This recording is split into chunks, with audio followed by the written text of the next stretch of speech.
Être dans Ku, c'est être contre le vide. Ku veut dire vide. Nous avons abordé quelques vidéos, c'est vrai, qui sont un petit peu difficiles et qui demandent donc à reprendre et à re-regarder pour mieux comprendre. Cette vidéo est encore mystérieuse. Quelle différence y a-t-il entre un acteur de cinéma ou de théâtre et un être éveillé? Eh bien, je vais vous apporter une réponse surprenante. L'acteur joue de multiples existences. Il joue de multiples vies. Il joue une vie, il rentre dans un rôle, il sort du rôle, joue une autre vie, joue un autre rôle. Et puis de temps en temps, il se joue sa propre vie. Et ainsi de suite.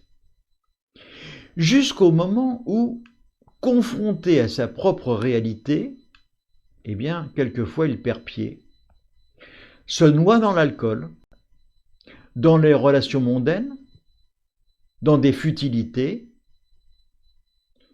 parce qu'il ne sait plus très bien où il en est, à vivre toutes ses vies.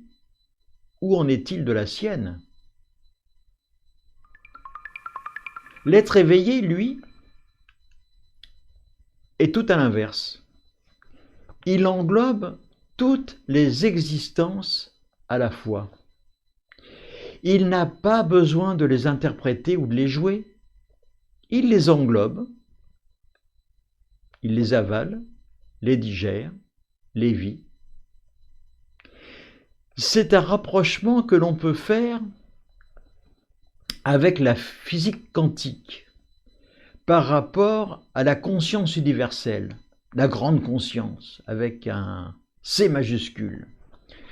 Le Bouddha lui-même englobait toutes les existences. Il pouvait remonter à la source de la vie de cette manière.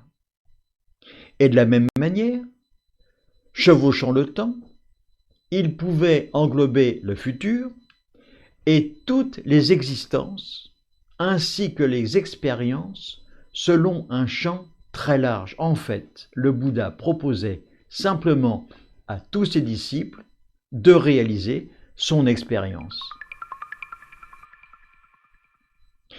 Dans son chant, Shinjinmei, Maître Sozan, dont je vous ai déjà parlé, nous demande comment, si nous demeurons aux deux extrémités à la fois d'une assertion, comment arriver à en comprendre une seule? Il dit, si on ne se concentre pas sur l'origine, les mérites des deux extrémités vont être perdus.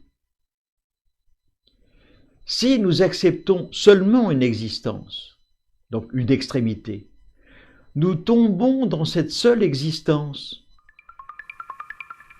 Alors évidemment, c'est un peu obscur. C'est un petit peu comme pour l'acteur, qui lui, en prenant plusieurs existences, les joue toutes, les unes après les autres, de manière séquentielle.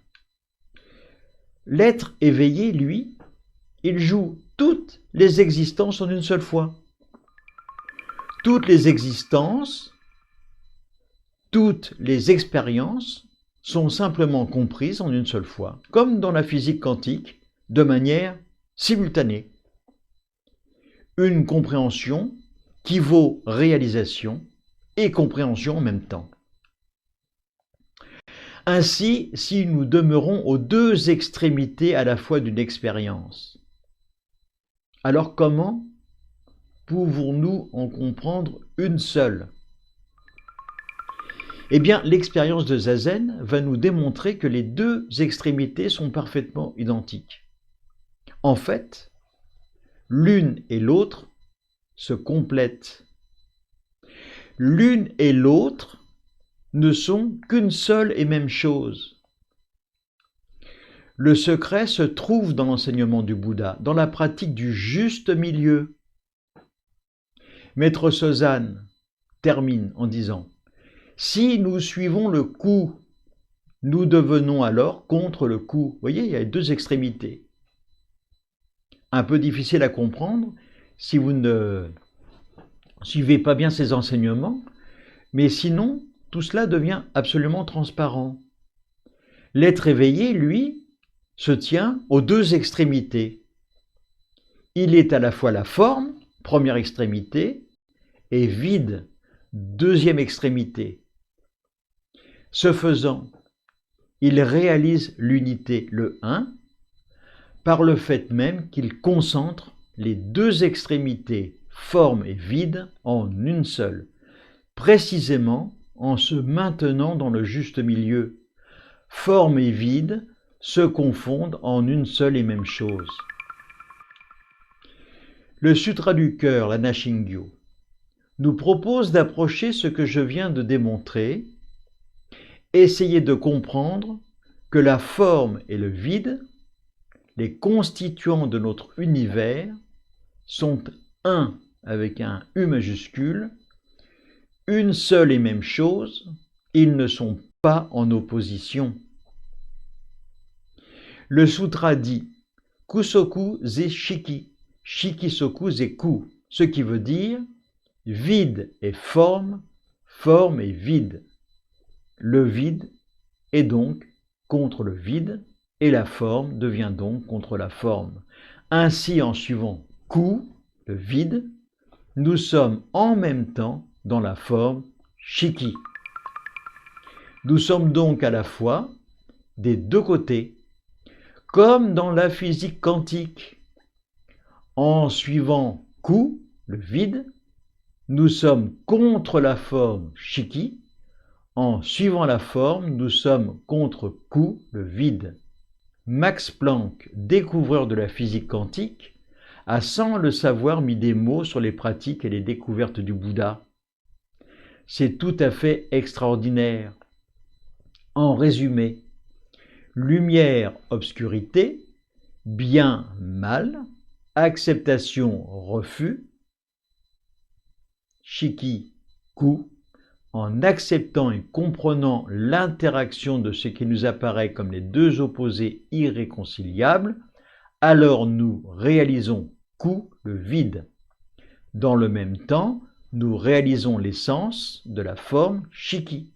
Ce faisant, nous accédons à l'éveil du Bouddha.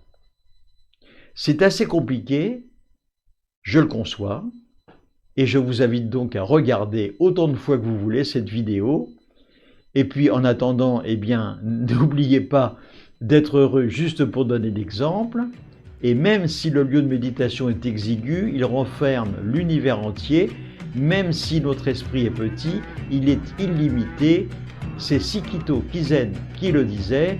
Et vous allez pouvoir illustrer ses propos en revoyant cette vidéo. À très bientôt.